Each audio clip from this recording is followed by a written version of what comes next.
नमस्कार साथियों, गगन क्लासेज में आपका स्वागत है। और आज हम शुरू करने जा रहे हैं एक नई सीरीज कक्षा 10 की, जो पुस्तक है राजस्थान का इतिहास एवं संस्कृति।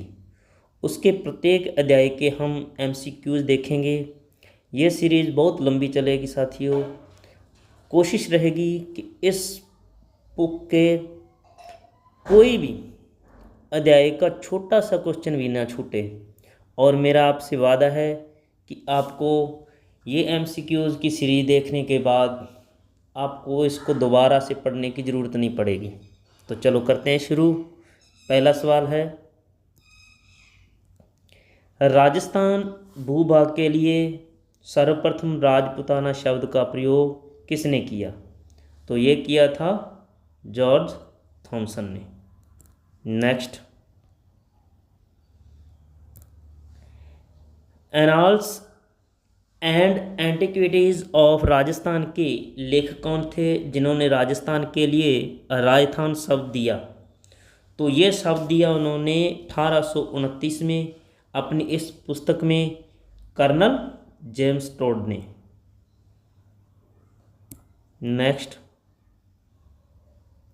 नेक्स्ट है, मारवाड़ का प्राचीन नाम क्या था? मारवाड़ का प्राचीन नाम क्या था?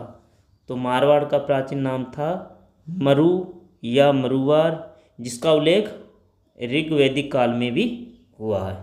अर्थात इसका उल्लेख ऋग्वेद में मिलता है। किस नाम से मिलता है? मरु या मरुवार के नाम से।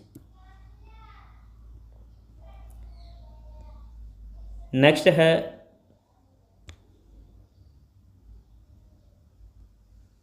जंगल शब्द का प्रयोग किस क्षेत्र के लिए किया जाता था?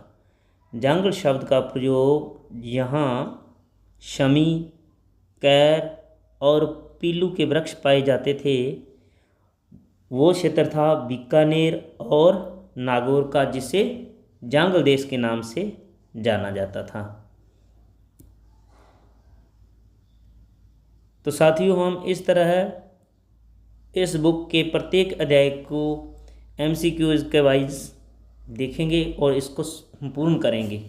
और मेरा आपसे दावा है कि इस सीरीज को देखने के बाद आपको एक भी क्वेश्चन बाहर से नहीं मिलेगा। हम जो भी क्वेश्चन करेंगे इस पुस्तक से करेंगे और कोई भी एक छोटा सा क्वेश्चन भी नहीं छोड़ेंगे। अलवर, जयपुर, अलवर और भरतपुर के प्राचीन समय में, जिसका उल्लेख महाभारत में एक राज्य के रूप में हुआ है, ऐसा कौन सा राज्य था जिसको जयपुर, अलवर और भरतपुर के क्षेत्र में माना जाता था? उसका नाम था मत्स्य राज्य, जिसकी राजधानी थी विराट नगर, जो आजकल जयपुर में है। नेक्स्ट,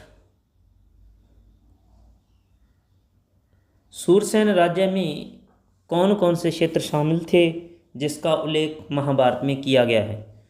सूरसेन राज्य भरतपुर के मथुरा क्षेत्र से सटे हुए क्षेत्र हैं। धौलपुर और करौली शामिल थे, जिसका उल्लेख महाभारत में है। ये भाई याद रखना किसका उल्लेख किस में हुआ है, ऐसे क्वेश्चन पूछे जा सकते हैं।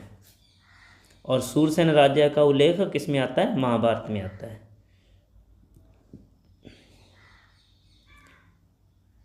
नेक्स्ट,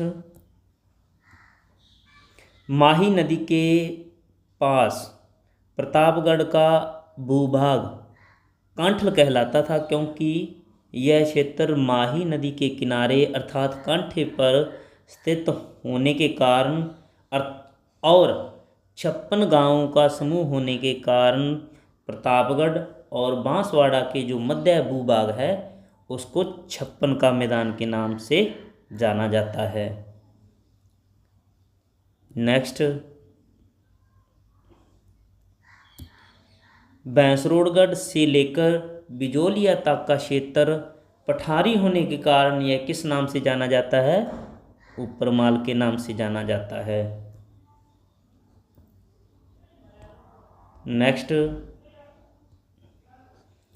उदयपुर के आसपास का प्रदेश पहाड़ियों की अधिकता के कारण किस नाम से जाना जाता है? तो ये जाना जाता है गिरवा के नाम से। उदयपुर के आसपास का प्रदेश पहाड़ी क्षेत्र होने के कारण गिरवा के नाम से जाना जाता है। वहाँ के उदयपुर के स्थानीय लोग इनको गिरवा कहते हैं। और ये क्वेश्चन हजारों बार परीक्षाओं में पूछा गया है। नेक्स्ट, जैसलमेर का प्राचीन नाम मांड था और डूंगरपुर बांसवाड़ा का प्राचीन नाम बागड़ कहलाता है। ये भी बहुत बार पूछा गया भी। नेक्स्ट है, कोटा और बूंदी को हाड़ौती, कोटा और बूंदी को हाड़ौती, सीकर झुंझुनू का क्षेत्र शेखावाटी नाम से प्रसिद्ध था। कोटा और बूंदी को हाड़ौती, सीकर झुंझुनू और इसमें चूरू भी शामिल है अब, और इस क्षेत्र को शेखावाटी के नाम से जाना जाता था। तो ये थे आज के क्वेश्चन। ये हमने राजस्थान की जो पहला अध्याय है ना इस बुक का, उसका जो राजस्थान का इतिहास का एक परिचय है वहाँ तक ही किया है, क्योंकि हम इसको छोटे छोटे भागों में बांट कर करेंगे। तो आप इस सीरीज़ को ज़्यादा से ज़्यादा शेयर करना और ज़्यादा से ज़्यादा इस चैनल को सब्सक्राइब करना। आपको ये वीडियो कैसा लगा अपने कमेंट ज़रूर देना। तो मिलते हैं नेक्स्ट पार्ट में। धन्यवाद।